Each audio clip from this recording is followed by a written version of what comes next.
SwayamPrabha. Digital India. Educated India.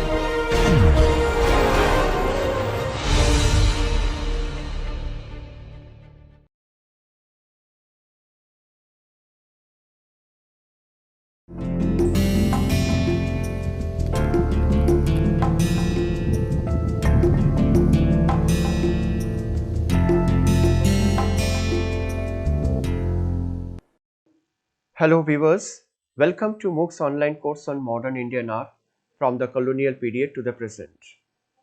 Today, that is the 14th lecture from this series and also followed by the next one, that is the 15th one. In these two lectures, we will be mainly looking at the developments taking place in modern Indian art from 1950s onwards. Now, some of these artists who were pretty active during this time were already there in 1930s and 40s. They continued to work, but not necessarily repeating what they had done before, but innovating new ideas and new expressions. And the new generation now that is coming up from late 1940s and 1950s are looking at the possibility of innovating new styles, new thoughts, new ideas, new formal qualities. Therefore, if we have to kind of characterize the developments of modern Indian art taking place from 1950s onwards, individualism would be one word to explain and represent this phenomenon. A strong individualism in terms of stylistic search, in terms of thematic exploration, and in terms of a new language, to develop a new language for his or her own art. This becomes a kind of remarkable feature during this period. So let us look at the artworks produced by these artists, and before that, quickly, certain background information is needed to locate these new individualistic searches in the field of modern art from 1950s onwards. Now, from around 1950s, modern Indian art begins to witness a huge diversity in form, style and content. I have already mentioned that. Now, diversity also appears in mediums and materials used to create our artworks. This is also something that we are going to notice. How many of these artists are not happy anymore with the conventional mediums and therefore trying to explore, discover, innovate new mediums and materials for their artistic expression. Now, one of the reasons behind this diversity is the urge to experiment. So, experimentations, not necessarily a preconceived form, but to explore and venture into the unknown areas of medium, material, style, and themes would be a hallmark for many of these artists who are pretty active from 1950 onwards. Now, also the absence of a singular dominant ideology, be it Swadeshi or the ideology of Calcutta group of 1940s or the ideological orientation of the PAG, that is Progressive Artists Group in Bombay. Because of the absence of that, because of the absence of one singular dominant ideology, diversity of thoughts, ideas and concepts became very important to proceed with the developments of modern Indian art, along with new experiments and new artistic goals. So an individual artist could set his or her own artistic goal, irrespective of any group or any dominant ideology. Now, another important reason is the broadening of exposure to world art.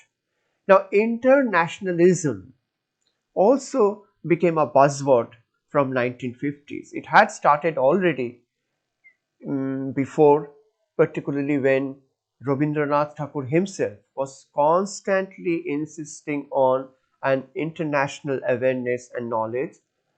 But now we see from 1950s onward, the artists have become even more conscious about the benefits of an international or global outlook. Therefore, in their art, often we find elements borrowed from or imbibed from the larger global art scenario.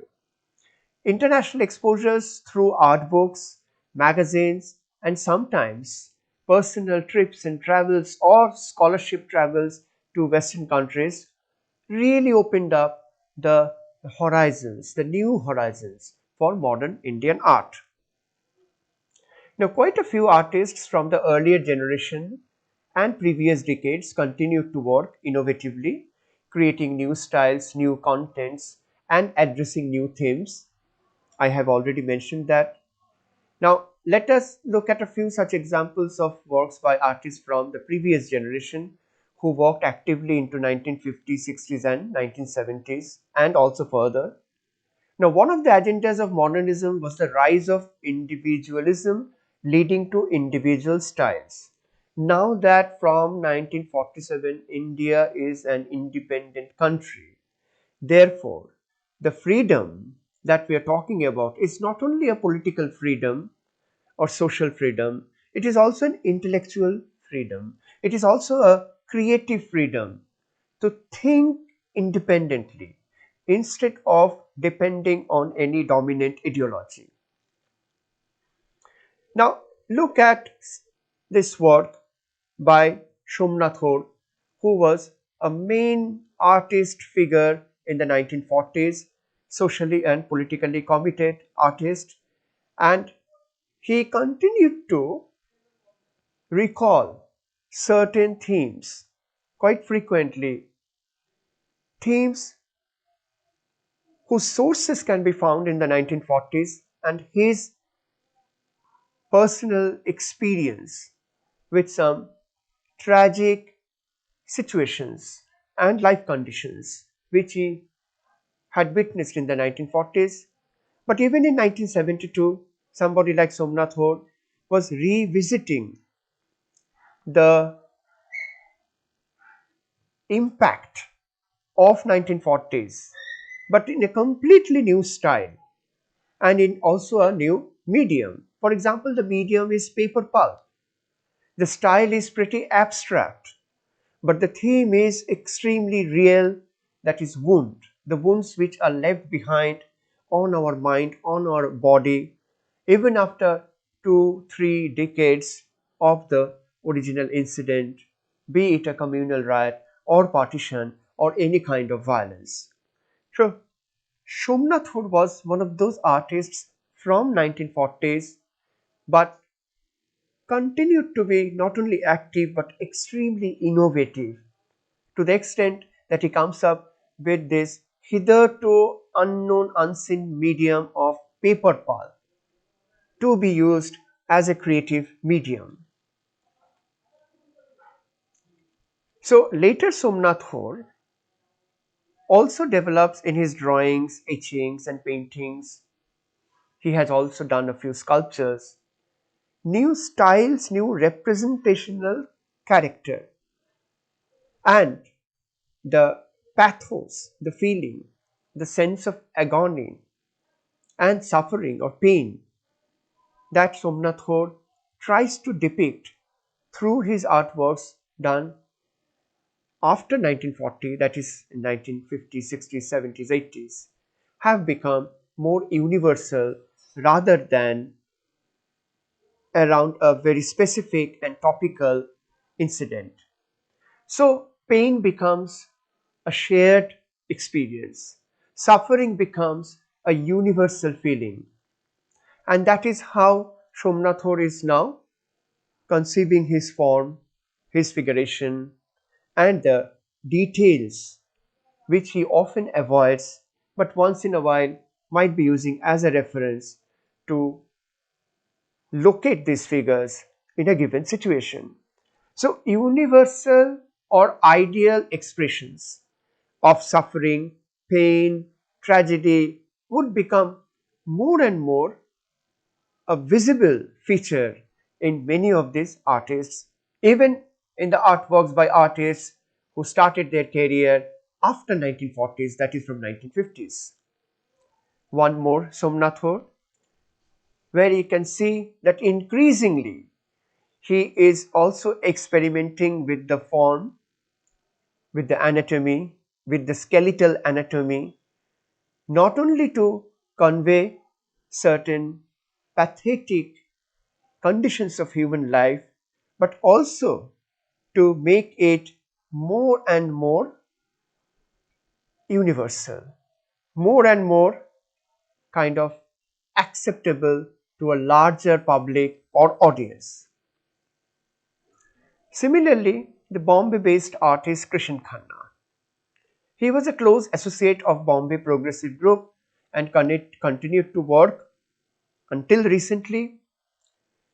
And in his work and also in the works of artists from slightly later generation, for example Sudhir Pattavardhan, whose works we shall see in the next lecture, in their works, which includes like Krishan Khanna, Sudhir Pattavardhan, many others, the new urban life of the Indian cities, and in this case Bombay, becoming a new space, a new compositional space, a new visual space to experiment and to deal and to negotiate the new experiences of urban life. Therefore, in their works, the urban situations, the urban themes become or increasingly become a very favorite topic. Even Ram Kumar, this is one of his early works where you can see Ram Kumar is also painting within an urban situation a couple or family, evidently and obviously coming from a rural life to the city, probably in search of job and food and money. So they're addressing the ever changing city life, they're addressing the people of the city or coming to the city. So there is a social observation here, but not necessarily with any direct political statement. And the same Ram Kumar later on develops a remarkable visual idiom to represent landscapes and bordering on almost an abstract painting. However, when we shall have a separate lecture on the abstract paintings and abstract arts of modern Indian artists, we can get back to Ram Kumar once again. Talking about abstraction from Bombay, we also have V.S. Gaitonde, a close associate of Bombay Progressive Group. And Gaitonde was one of those exceptional artists from that period who consistently focused on the possibility of abstract painting in his works. This is one such example. We also have Akbar Padamsee, again a close friend of progressive artists group in Bombay. He never joined the group literally, but he was a good friend of all the members in that group, and once in a while he also participated in their joint shows, group shows. Now, even Akbar Padamsee, in his rather conceptual landscape, is using signs and symbols of city life. So, most of them, these new artists, directly or indirectly addressing city life, the new urban situation of post independent India as the new space, new visual space to explore their art. Taib Mehta, from Taib Mehta onwards, apart from the new urban space, we also get to see the beginning, not exactly the beginning, but we can say a new beginning of a very important trend in modern Indian art, that is the new figuration. Figures which may not have any direct identity. This man could be anybody. So the anonymous identity is still there, but despite this anonymity, what an artist like Taib Mehta does is he tries to bring all kinds of expressions within the human body, and he tries to build human bodies, human figures with a new kind of anatomical distortion, anatomical stylization, and this new figuration definitely contributes to the developments of modern Indian art from 1950s. More you look at the paintings by Krishan Khanna, Taib Mehta, you will realize that one of the core concerns in their art was to develop new idioms, new ways of expressing different kinds of emotions and circumstantial reactions through the human body.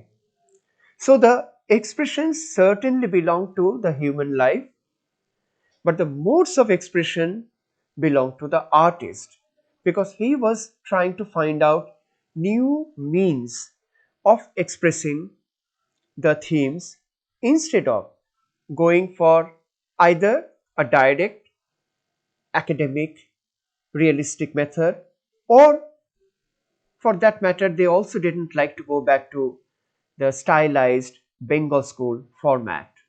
Therefore, these new figurations are coming up, and we all know that to some extent these new figurations and these new figurative artists were also indebted to, and they were grateful to, the developments in modern Western art. So 1950s, 1960s, 1970s and the succeeding decades saw the consolidation of a rich and varied Indian modernism through the assimilation of the successive vocabularies of modernist movements of Europe and America into regional perceptions and experiences. And this is something that we need to take note of, that definitely many of these artists were influenced by the developments of modern Western art. They did imbibe a lot of elements, mainly stylistic elements. Sometimes could be a conceptual ideas also from the modern Western artists. But the credit goes to these Indian artists to have that enormous creative ability to transform those ideas into something that is our own, something that is Indian, something that reflects the regional perceptions.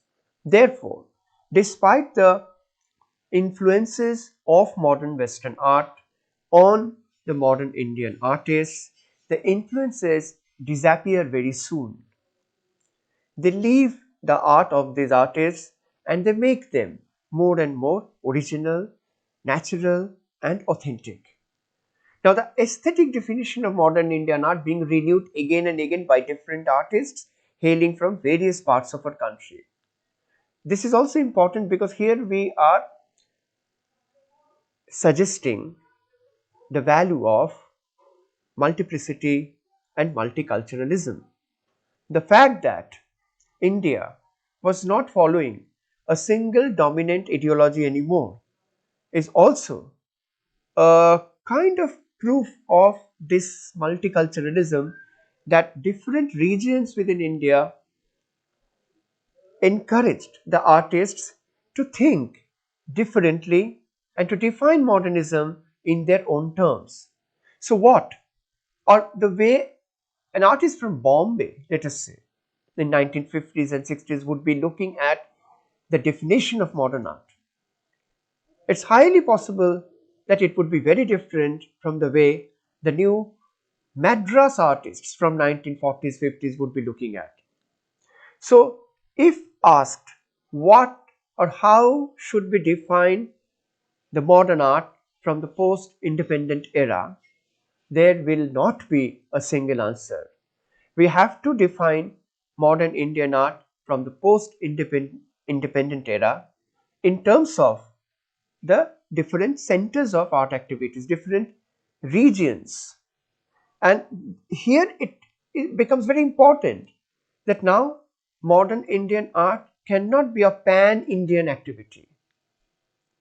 Now we have pockets of modern Indian art. We have Baroda, we have Kolkata, we have Madras, we have Bombay. Later on, we'll have Bangalore and various other centers, mainly the most important metropolis. Each of these centers is going to encourage a new idea, new vision of modern Indian art. So, this multicultural character of India, the diversity of geographical, linguistic, and contextual experiences within one country make one single concept or one unified concept of modern art not feasible, not viable. We are looking at the diversity of definition also.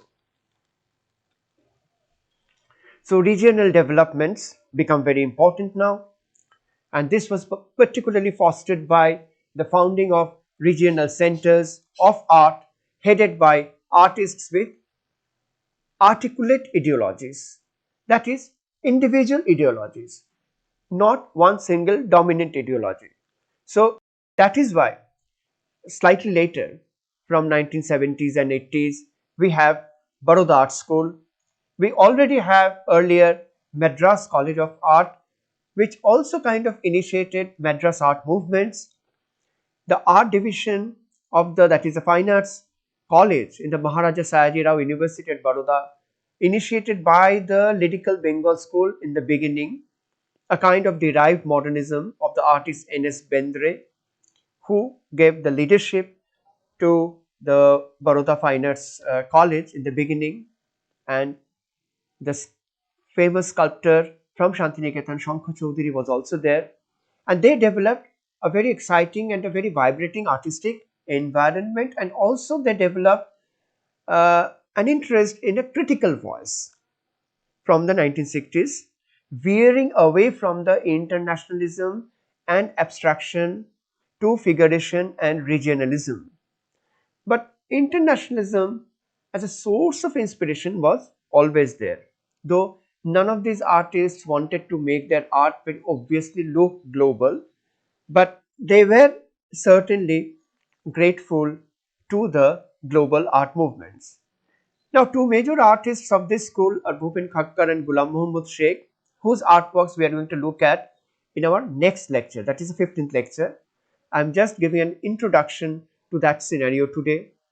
And these artists also eschewed, they avoided the canons of both Western modernism and rural or traditional indigenous practices to open up an urban popular space for Indian modernism and also individual take on Indian modernism.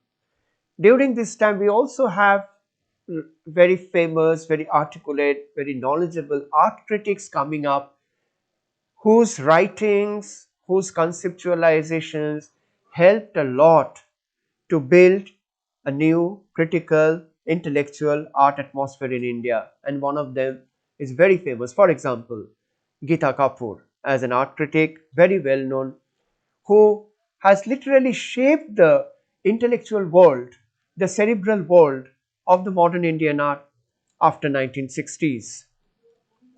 Now, I just mentioned Madras art movement. Now, art historian based in Chennai, Ashrafi S. Bhagat, says Madras art movement was a regional modern art movement that emerged in the 1960s at Madras, Chennai. Now, the post-independence Indian artists had to establish their identity and authenticity, as did third world nations internationally. That was a great responsibility, because you are now no more a colonized country, you are a free country. So it is up to you as an artist to give shape to this new identity and also authenticity. So from the locus of Colonial established Madras School of Arts and Crafts, Devi Prasad Rai Chaudhary, its first Indian artist principal. He created the fine arts curriculum and set the stage for the development of this modern movement. It was developed further under K.C.S. Panikkar, the principal of Madras Art School in 1960s.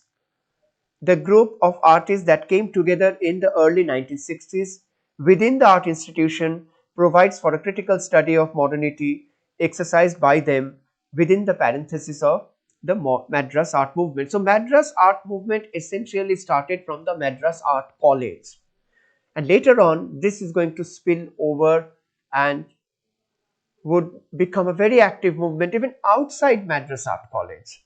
But the beginning certainly happened from within the Madras Art College institutional space.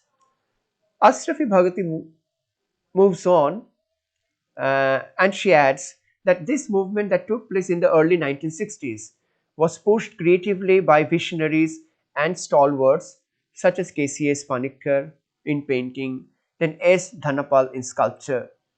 The artist teachers, along with the students, creatively interacted with the vernacular art of the region. Thus, the school played a pivotal role in the formation of artistic statements from the core members of the Madras art movement. So, again, it is the institutional space which was very, very important at that point of time and played a very important role in shaping the ideas of the modern art movement in Madras. So the modern art movement in Bombay would be different, in Baroda would be different, in Kolkata would be different. And this is the one of the most fascinating aspects of modern Indian art, something that you don't get to see in any other country. Each country will have more or less its own version of modern art, followed by almost the entire country. But India, it is not so. Thankfully, it is not so, because multiculturalism, regional cultural histories, definitely and personally I think it should encourage the artists to develop their own thoughts, own expressions, own creative ideas instead of following one dominant ideology. And that is what exactly is happening from 1950s onwards in the modern Indian art scenario. As it was the only institution offering comprehensive art education in South India, until the emergence of other art institutions in the 1960s, many students aspiring to be artists gravitated here from the four states of Kerala, Karnataka, Andhra Pradesh, and Tamil Nadu. Within the movement, two broad styles, that is figurative and abstract, can be identified as practiced by the artists who pass through the portals of this institution and establish themselves as artists in their own right. So remember, on the one hand, we have a very strong and powerful trend of figurative art. I already used the term figuration, the new figuration movement, not only from Madras, from all over India, but in different styles. And we also have something that we call abstract, where the figurative references are absent, and what has been foregrounded in abstract art is the possibilities shown by the basic and fundamental visual elements like line, color, form, space, composition. So from universal expression to more specific reference to individual city life, regional identities, and also very mundane daily life observations. And therefore we have famous artists like K.G. Subramanian, Taib Mehta, Sudhir Pattavardhan, Giv Patel, Jogen Chaudhuri, Ganesh Pine, Bikash Bhattacharya, Arpita Singh, and many others who shared a common concern. Yet every one of them followed an individual style.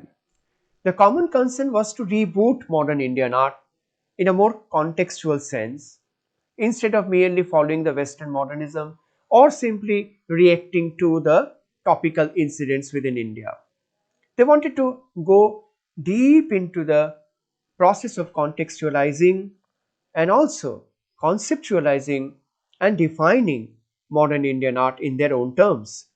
In a sense, most of these artists tried to root their works in a social consciousness, but without being topical or political and without necessarily referring to any immediate incident or political happening. So, the birth of new figuration in modern Indian art now becomes the hallmark, followed by a search of individual style, followed by the common social experience and personal symbol, personal metaphor, personal expression, followed by the uniqueness in the visual language of each artist. So the bottom line of all these art movements from Madras to Baroda to Kolkata to Bombay is the quest for modernity. So modernity is something that cannot be solved once and for all. So you can always ask, why can't they resolve it once and for all and then go ahead with your paintings and art activities? No, it can't be so. As the situation, life situation, social situation, political situations keep changing and moving, modernity, modernism, modern art also needs to be redefined at every step, and that is what is happening even today, not only in India, in the entire world. In a new circumstances, a new definition of modern art is always required. And that is why the renewal of modernity, modernism becomes a very important aspect. And also therefore the quest for modernity. So what is modernity today may not be the same tomorrow. Now a few representative examples of artworks by the artists who were active during 1950s and later. Of course, we are missing out on some other important artists here, but they will feature in our next lecture, that is lecture number 15. So we have KCS Panikkar, the leader of the Madras art movement. We have K.K. Hebbar, Satish Gujral, G.R. Santosh, Jagdish Swaminathan, who is very well known as J. Swaminathan, Robin Mondal from Kolkata, Shanotkar also from Kolkata, A. Ramachandran, who studied in Shantiniketan from Kerala and lived in Delhi, and then of course Arpita Singh from Delhi. So this is just not exactly random, but a selective sampling of some artists. And remember, they are not all, there are many other important artists, and of course it is not possible to cover all of them in one or two lectures. So I am being a little selective and paying attention to regional representations, how artists are working from different regions of India, and this criteria will also be applied while selecting the artist for my next, that is 15th lecture. KCS Panikkar, he was trying to redefine his own modern art in terms of certain traditional symbols, traditional signs, not just derived from certain tantric schools, but also derived from some established and not so established, maybe a little obscure religious practices. But as you can see, at the end of the day, Panikkar's paintings do not look any religious. They do not serve any religious person, any religious reason or any religious idea. Forget about serving any religious institution. His paintings actually propose a new set of formal values by using certain signs and symbols from our own past, religious past particularly. We have K.K. Hebbar, once again directly addressing people on the street, people migrating from the villages to the rural areas with great hope but also with despair. So again, a lot of artists, even K.K. Hebbar, like Krishan Khanna, like Taib Mehta, like even Akbar Padansi, he is also looking at or exploring the subject matters that he finds and observes in the daily life around. K.K. Hebbar paints directly certain themes that he observes in the new India. Particularly, we must remember that the new India, new independent India, was very busy with constructions, constructing buildings, offices, housings, and a city, not one, many cities were getting rebuilt. So this kind of activities were pretty common those days, and K.K. Hebbar was addressing them and therefore contributing to this particular genre, urban experience based genre, the art which revolved around the new urban experiences in the post-independent era. We also have Satish Gujral, who was carrying the trauma of partition, and many of his paintings, even later paintings, we can see that trauma. But what is also important here in both these paintings by Satish Gujral is his approach to figuration, his exaggeration of the fingers and limbs, even the bodies. And the point is for what? To evoke certain pathos, certain feelings.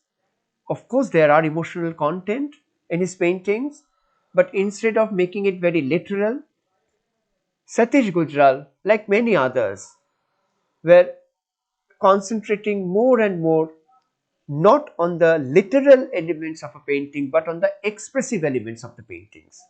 And this is what exactly is happening here. Then we also have somebody like G.R. Santosh, who tried to look at the possibilities of imbibing and using the symbolic values of some forms and colors and patterns and symbols related to the tantric cult of Indian life. Now, we all know that the tantric practice was and still is a very important religious practice, ritualistic practice in many parts of India.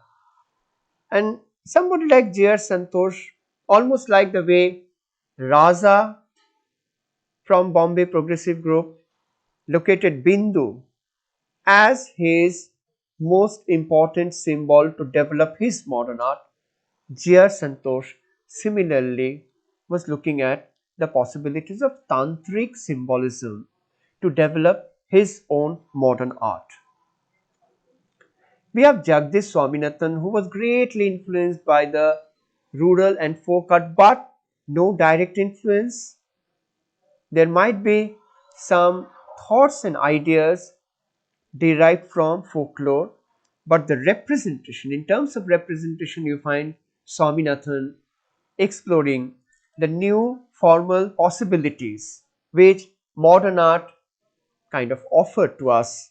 Instead of going for a very typical schematic representation, Swaminathan explored the possibilities of abstraction as a part of his painting, although his paintings are not abstract per se.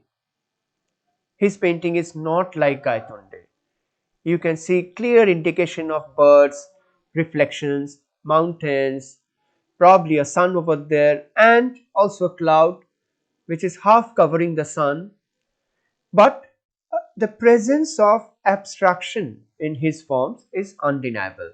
This is also a new way to redefine your art, to reimagine your art.